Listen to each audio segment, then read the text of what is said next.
Picture an 87-year-old woman, her silver hair tousled, sitting by the window with a sparkle in her eyes as she recalls the gentle touch of her partner. Or a 92-year-old man, his wrinkled smile hiding a hint of mischief, still dreaming of an intimate moment with the one he loves. Does that shock you?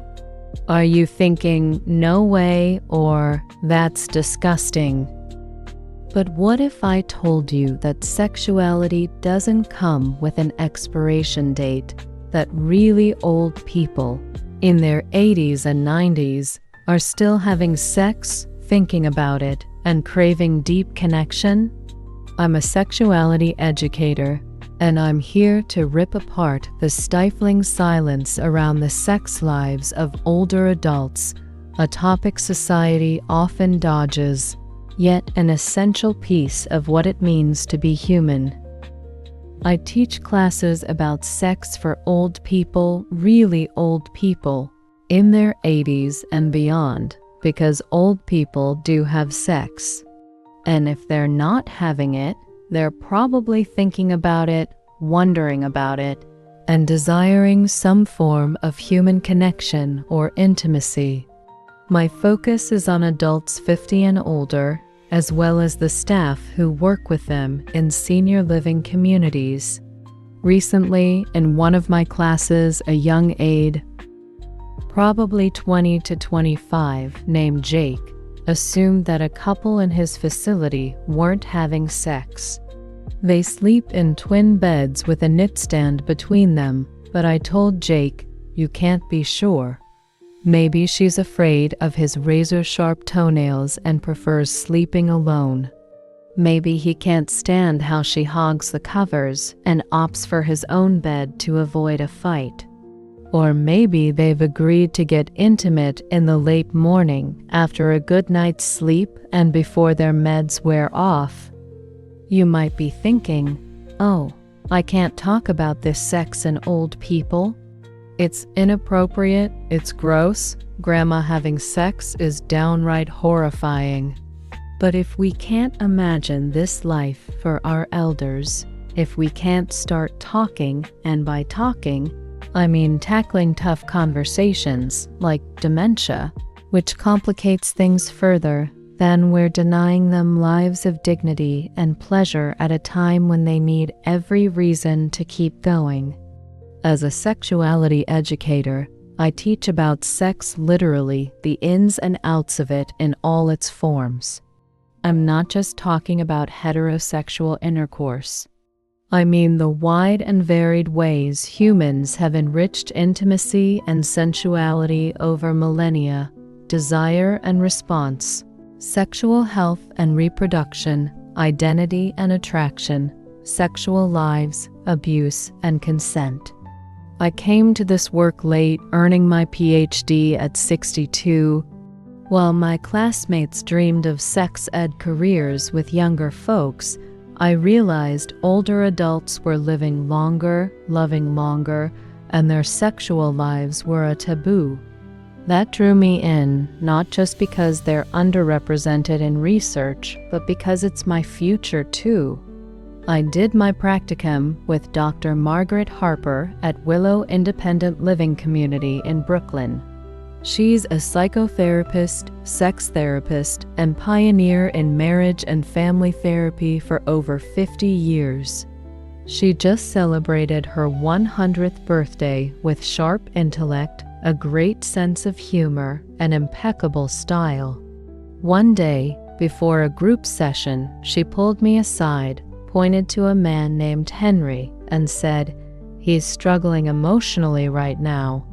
She explained that his wife, Susan, had just been moved to an Alzheimer's unit. Henry loved Susan deeply, missed her, and longed for her desperately. I'll admit, with some shame, that it wasn't until that exact moment that I realized older adults have complex, deep emotional lives just like younger people. How had I missed this, even as I started this work? I grew up around older relatives, but I'd never considered their longings, their losses, their joys, their jealousies, their sorrows. It made me wonder, why do old people have so much wisdom while young people hold so much power?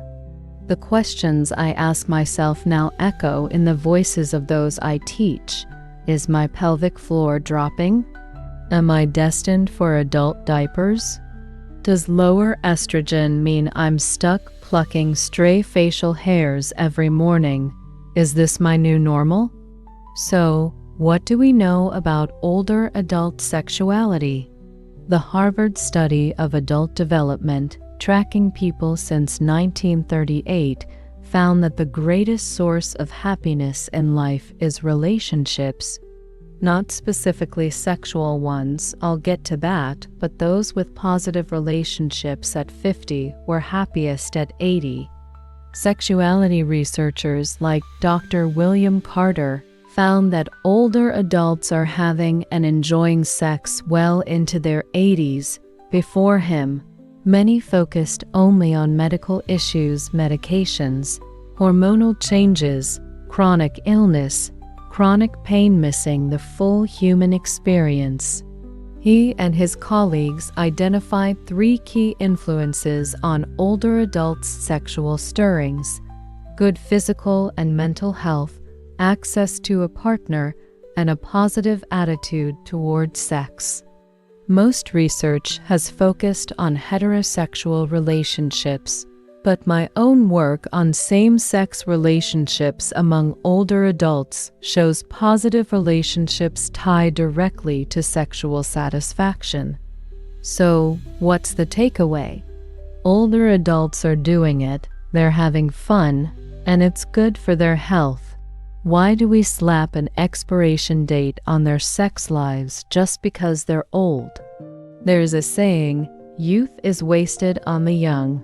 But the benefits of aging are exactly what's needed for a rich sexual life: authenticity, openness, and a true appreciation for connection. If we let older adults live their full human experience, we're paving the way for our own sexual journeys. We know tons about young people's sexuality, documented, debated, and splashed across screens big and small. But older adults' sexual challenges? The vaginal lining can thin and dry out, causing pain with friction.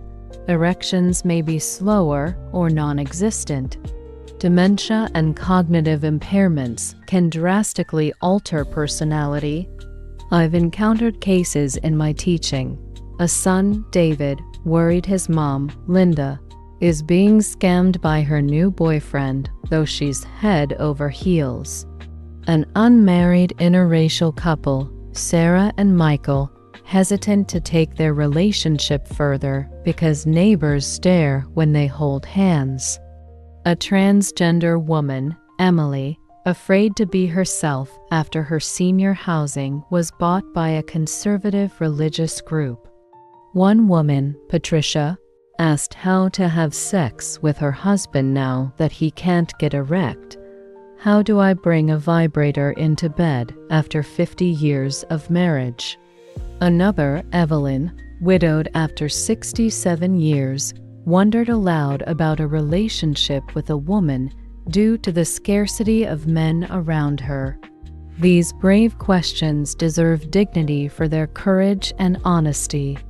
Before offering solutions, I listen with an open heart, grateful not just for the questions, but for the hope behind them. I provide the latest research and tools like outer course, any sexual act that brings pleasure without penetration for painful intercourse. For dementia, we need assessments, consults, and talks about boundaries, consent, and function. Older adults need to be seen as living full sexual lives.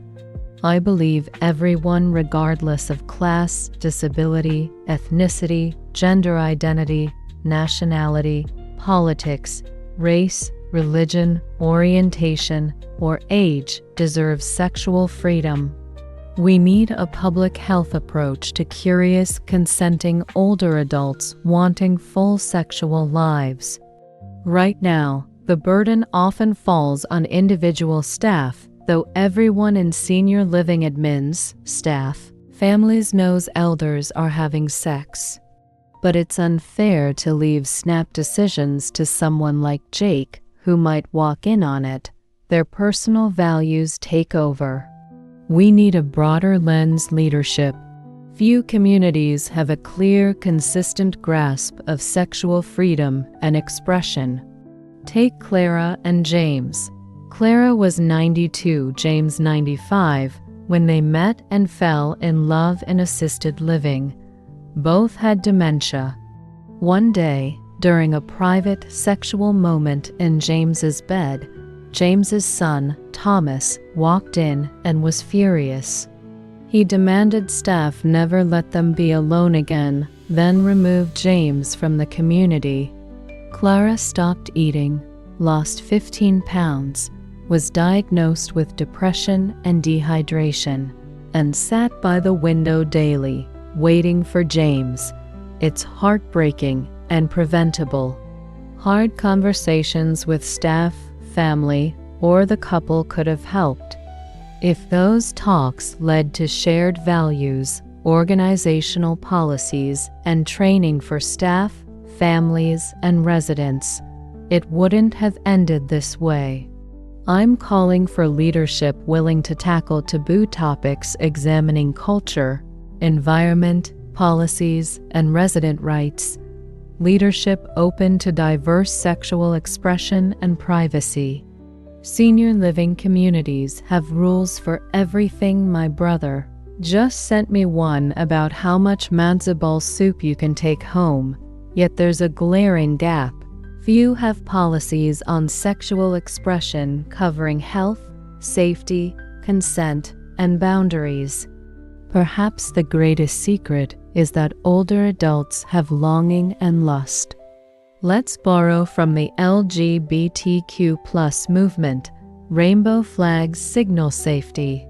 What if senior communities had a sex-friendly sticker on the door, proclaiming a place where all sexual expression is welcome, safe, and healthy?